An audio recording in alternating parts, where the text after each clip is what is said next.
Welcome to Shatter. Help me reach 5,000 subscribers. Support the video with a like and leave your thoughts in the comments. She said it like it was a joke, but everyone at the table went silent for a second too long. You're not entitled to my body. Then laughter, her friends, the clinking of glasses, the fake casual shrug. It happened at an Olive Garden on a Friday night, under soft yellow lights that made everything look warmer than it felt. I didn't say anything, just watched her swirl her wine, pretending not to notice the way I froze. Her voice was light, rehearsed, like something she'd picked up from a podcast. She smiled at me, not apologetically, but like someone who just proved a point. That was the moment. The air changed. I could feel it, but didn't show it. I didn't walk out, didn't make a scene. I just went quiet.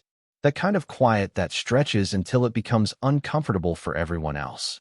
Her friends tried to laugh it off. One of them joked about modern relationships and boundaries. I just kept looking at her, not angry, not hurt, just done trying to be understood. On the way home, she turned up the music in the car, something upbeat, something to erase what just happened. I let her. I didn't speak. The silence between us felt heavier than the bass line. When we got back, she went straight to the bedroom, said she had an early morning run. I stayed in the kitchen, poured myself some cheap whiskey, and sat at the counter scrolling through nothing on my iPhone. She thought I was sulking. I wasn't. I was memorizing the tone of her voice, that calm, superior tone she used when she knew she'd crossed a line and wanted to pretend she hadn't. Later that night, I saw her reflection in the window, typing on her phone, half smiling, probably telling someone how she set a boundary tonight. That was the phrase she'd been using a lot lately. Boundaries, self-worth, emotional autonomy. Words that used to mean balance, but now sounded like walls. I started to wonder when love turned into a negotiation, when us became a series of conditions she didn't have to meet. In the morning, she brewed her usual Starbucks blend, humming like nothing happened. I watched her move around the kitchen, graceful, confident, untouchable. And for the first time, I didn't want to reach out. Something inside me had gone still. I realized that silence, my silence, scared her more than anger ever could. She tried to make small talk about her day, about her plans, about how communication is key. I just nodded, sipping my coffee. By the time she left for work, the air in the apartment felt thin, almost hollow. She thought she was teaching me a lesson about boundaries. But she didn't realize she'd just set me free. That night, I opened my phone and looked at our photos, not with sadness, but with a kind of quiet disbelief. It hit me how fast someone can turn love into a performance, and how easy it is to stop playing along. The night after Olive Garden, I couldn't sleep. Her words replayed like background noise I couldn't shut off. You're not entitled to my body. It wasn't even what she said, it was how easily she said it. Like it had been sitting on the tip of her tongue, waiting for the right moment to cut through the air. By morning, she was acting like everything was normal. She kissed my cheek before leaving for work, grabbed her tote bag, and reminded me she had a team dinner that night. I nodded, pretending to believe it. She'd been using those dinners a lot lately. Always last minute, always dressed just a little too carefully. Around 9, I saw her friend Kelly post a story. I wasn't even looking for it.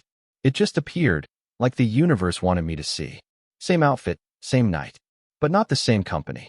She was at a bar, sitting on the lap of a guy I'd met once, her colleague. His hand was on her waist. The caption said, "Boundaries are sexy."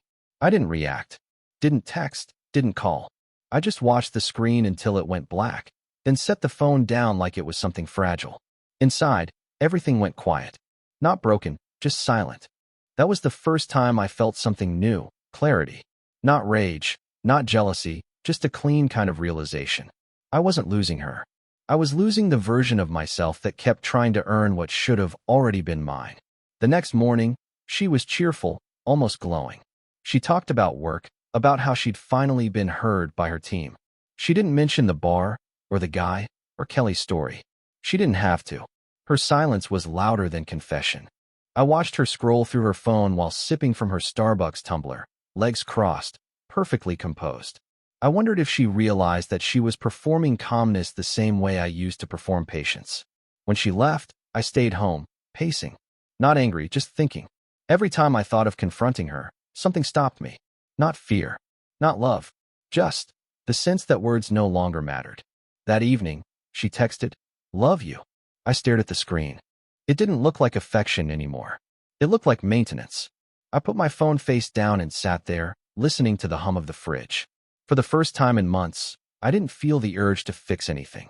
Because something had shifted. Not between us, but inside me. She just didn't know it yet. It started with small things. She began locking her phone whenever I walked into the room, turning the screen face down, closing tabs, lowering her voice. I noticed, but said nothing. Silence had become my only weapon, and it was sharper than confrontation. One night, she fell asleep on the couch with her laptop open beside her. The glow from the screen lit her face, peaceful, almost innocent. I don't know what pushed me to look. Maybe instinct. Maybe closure. I opened the lid and saw a folder named Work Files. The kind of title meant to look boring. But inside, there was nothing about work. There were photos, messages, a trail of conversations that didn't belong in a professional space. Her tone in those texts was different. Playful, bold, the same kind of energy she'd once reserved for me. I scrolled slowly, not because I needed to know more, but because I needed to see it clearly, the proof that my instincts hadn't lied. There was a short video too, muted, sent from her to him. I didn't watch it fully. I didn't need to. I closed the laptop gently, careful not to wake her. She shifted in her sleep and murmured something soft, the kind of sound that used to melt me. Now it just echoed in a room that suddenly felt too small. I went to the kitchen, poured myself coffee into her old Starbucks tumbler, the one she'd left on the counter. The smell was grounding. I sat there for a long time, watching the steam rise and disappear. That's what love had become, something warm that vanished if you waited long enough. When she woke up the next morning, she stretched and smiled like nothing had changed. Asked if I'd slept well. I nodded. She didn't notice the shift in my eyes, the way my calm wasn't natural anymore. It was deliberate. She talked about weekend plans, about maybe taking a trip together. Her voice had that same gentle tone she used when she wanted to keep things balanced. I let her talk. Every word she said layered itself over what I knew, until her voice became background noise. Later, when she left for work, I stood at the window and watched her car pull away. The silence she left behind wasn't empty. It was clear. For the first time, I didn't feel trapped in her story. I was standing at the edge of something colder, yes, but truer. And I knew that soon, I'd have to disappear. 3 days. That's how long I vanished. No calls, no texts, no explanations. I didn't pack much, just some clothes, my wallet, and silence. I drove until the city lights faded and the radio lost signal. I stopped at a small roadside motel, the kind that smelled like dust and old soap. The room was nothing but a bed, a table, and a TV that only played static when I turned it on. It was perfect. I didn't run away from her. I just needed to step outside the noise she'd built around us. Every word she used, boundaries, independence, communication, had become a weapon dressed as wisdom. And I realized I had been letting her win every argument because she spoke in ideas while I spoke in feelings. But feelings don't trend. I left my iPhone on airplane mode. The first day, it buzzed nonstop with missed calls. By the second, only a few texts. By the third, silence. That silence was heavier than I expected, but it didn't hurt. It was the kind that cleared the air instead of suffocating it. I spent my time sitting by the window, drinking bad coffee, watching cars pass. At night, I played something mindless on Netflix just to fill the background. She was probably losing her mind by then, pacing around, rewriting the story in her head so she could be the victim. I could almost hear her voice rehearsing lines like, "He just disconnected." Out of nowhere. That's what made me realize how predictable everything had become. Even her panic was a performance. She needed control, even over the narrative of losing it. On the third morning, I went for a walk near the edge of the highway. The air was cold, sharp. It felt like honesty. I thought about how much of myself I had given just to be understood. Every compromise, every apology for simply caring too much. That version of me couldn't survive this anymore. When I finally turned my phone back on, the screen exploded with messages. Dozens of them, her voice in text form. First anger, then worry, then guilt. The cycle I'd seen before. I scrolled through each one slowly, detached, as if I was reading the story of someone else's life. Then I powered the phone off again. Not out of spite, but clarity. She wanted a man who respected boundaries. So I gave her one. A real one. When I came back, I didn't announce it. I drove straight to the apartment, parked quietly, and sat in the car for a minute, watching the windows glow faintly in the night. Her lights were on. She was home. Probably pretending to read. Probably waiting for a text that wasn't coming. I didn't go inside. Not yet. I just sat there, letting the silence thicken until it felt like a wall between us. Then I started the engine again and drove to a diner down the street. It was one of those places that never close, where the coffee is always lukewarm and the staff doesn't ask questions.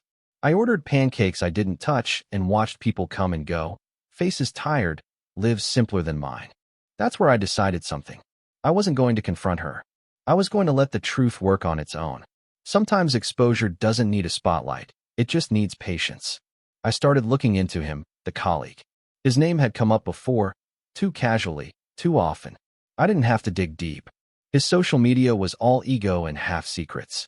Married, kids, executive position. The kind of man who hides his mess behind success. The kind she always found inspiring. It took 2 days to piece it all together. The emails, the records, the internal memos on his company site. He was sloppy. I didn't create a story. I just opened the curtain. A few files sent from an anonymous email to the right people were enough. HR. His wife. 2 quiet detonations in one morning. I didn't sign anything. No revenge message. No gloating. Just information. Clean, simple, trace-free. A week later, the ripples began. I didn't have to ask. News travels fast in her office world. There was an internal audit. He was suspended. The tone of her texts changed. Shorter. Slower. Nervous. One night, she came home late and didn't realize I was sitting in the dark. She jumped when she saw me, clutching her purse like it was protection. She asked why I hadn't answered her messages. I said nothing. She kept talking, trying to sound casual, but her voice trembled at the edges. For the first time, she looked smaller. Not because I'd done something cruel, but because I'd stopped playing the fool she needed me to be. That night, I didn't sleep. I just stared at the ceiling and realized something profound. I didn't want her to hurt. I just wanted her to see what silence could do when it finally turned its gaze on her. The fallout came faster than I expected. Within a week, her office was buzzing. She tried to play it cool at first, posting quotes about resilience and growth on Facebook, as if the right words could erase the whispers. But you can't hide when people already know. They just stop pretending for you. The man she called her colleague was quietly let go. No public announcement, just gone. Someone said he'd moved out of his house. Someone else said his wife had taken the kids. Every rumor carried her name like a shadow. She must have felt it closing in because she came home early one evening, eyes red, voice trembling from holding back tears. She asked if I'd heard about what happened at her company. I said I had. She asked if I believed what people were saying. I didn't answer.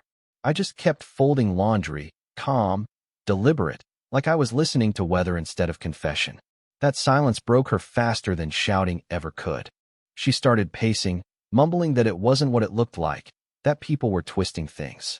I kept my eyes on my hands. I didn't need to look at her anymore. Every movement told me everything. When I finally did speak, my voice sounded like it belonged to someone else. I said, "You should rest." Just that. No comfort. No anger. She froze, then nodded, almost grateful for the instruction. It was the first time she'd followed my lead in months. The next day, she called in sick. I watched her scroll through her phone, refreshing notifications that no longer came. Kelly hadn't texted. Her colleagues didn't reach out. The network she'd built, her echo chamber of validation, had gone quiet. Later that week, I went to pick up some of my things. She offered to help, but I told her I'd manage. While I packed, she stood in the doorway, arms folded, pretending to be composed. She tried to joke, said it felt like a movie breakup, but her laugh cracked halfway through. I didn't respond. I just zipped the suitcase and walked past her. The silence between us was a mirror now, one she couldn't stand to look into. As I stepped outside, she said quietly, almost to herself, "You're really not going to say anything, are you?" I didn't turn around, because sometimes the most powerful thing you can say is absolutely nothing. She started fading after that. The light in her apartment dimmed, and so did she. I saw it in small things first. The way she stopped dressing up for work, the dishes piling in the sink, the silence stretching too long between her breaths. The woman who once preached about balance and boundaries now looked lost inside her own rules. I wasn't living with her anymore, but I still passed by sometimes, quietly, to leave the last of my things or grab mail. Each time, I could sense how much emptier the space had become. The scent of her perfume was gone, replaced by something colder, like dust and stale coffee. The walls seemed to echo when she moved. Once, I caught her standing by the window, phone in hand, staring at nothing. She didn't see me. I watched for a few seconds longer than I should have. She looked small, not fragile, not broken, just stripped of that unshakable confidence she used to wear like armor. Her calls became fewer, then stopped, but I knew she was watching my life from a distance. She liked a few of my posts, left a single comment that sounded casual but wasn't. I could tell she wanted to ask if I'd met someone new. The truth was, I hadn't. I wasn't looking for anyone. For the first time in years, I was finally fine being alone. I'd changed, and she could sense it. It was in my posture, the way I spoke when we occasionally ran into each other. I didn't look at her with pain anymore, just calm detachment. That scared her more than anger ever could. Because anger still means you care.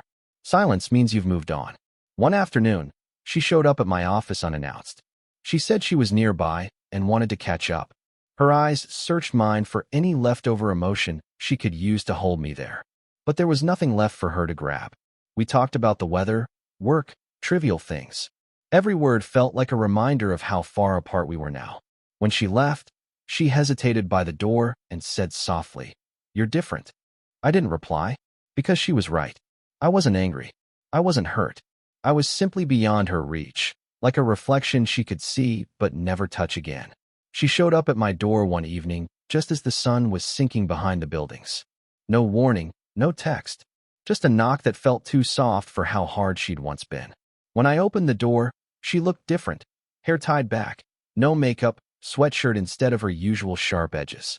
For a moment, it almost felt like the woman I used to know was standing there again, stripped of performance. She didn't ask to come in. She just did. I didn't stop her. She moved slowly, scanning the room like it was a memory she didn't recognize anymore. There was no anger, no accusation, just exhaustion. She said she'd been thinking, that she'd made mistakes, that she'd confused independence with isolation. Her voice cracked a little when she said she missed how I used to look at her. I stayed quiet, leaning against the counter. She kept talking, words spilling out faster now, as if silence might swallow her whole if she stopped. When she asked if I still loved her, the question hung in the air for too long. I thought about lying, about saying something soft to ease her guilt. But that would have been the old me, the man who made her comfort his responsibility. I wasn't him anymore. So I told her calmly, I did. Enough to lose myself. She didn't move. Her eyes flickered, like the meaning of the words was still sinking in. The truth has a weight that takes time to settle. For a while, neither of us spoke. The only sound was the hum of the fridge and the faint traffic outside. Then she asked if there was a way back. If I could forgive her. Forgiveness, I realized, wasn't the problem. I had forgiven her long before this moment. What I couldn't do was return to who I was. You can't unlearn clarity once it's yours. I told her she didn't need my forgiveness to move on. She needed her own. She looked at me like she didn't understand, and maybe she didn't. Because for her, love had always been about control, not peace.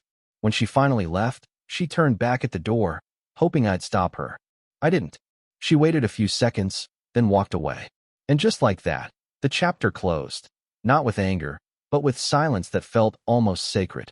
The weeks after that visit stretched out like a slow unraveling. She stopped pretending. The filtered photos, the long captions about healing and empowerment, all of it disappeared. What replaced it was silence. The kind that sounds like acceptance at first, but is really just lost learning how to breathe. I didn't see her, but I heard things. Her company quietly let her go. Something about internal restructuring, but everyone knew the truth. The scandal had burned through her social circle. Kelly stopped calling her. The people who once filled her weekends with brunches and late-night talks about boundaries had vanished. I never wanted to see her broken. That wasn't the point. But sometimes, the universe has a way of balancing what people refuse to face on their own. I didn't gloat. I didn't reach out. I just watched from a distance as the storm she'd started finally turned inward. One night, I got a message from her. It was short, almost fragile. She said she was okay, but I could read between the lines. I knew that tone, the one you use when you're trying to convince yourself of something you don't believe. I thought about replying. Then I didn't. Not because I wanted to hurt her, but because I'd finally learned the value of distance. She needed to live in the silence she once built between us, to understand what real boundaries felt like when there was no one left to cross them. Sometimes, I'd drive past our old Target just out of habit. I'd see couples in the parking lot, laughing, arguing, living. Once, I spotted her car there. She was sitting alone inside, staring at the steering wheel like it held an answer she'd missed. I parked a few rows away, just watching. She didn't see me. Her face looked different. Softer. Human again. I realized then that maybe pain wasn't her punishment. It was her mirror. Every memory she tried to bury was finally staring back.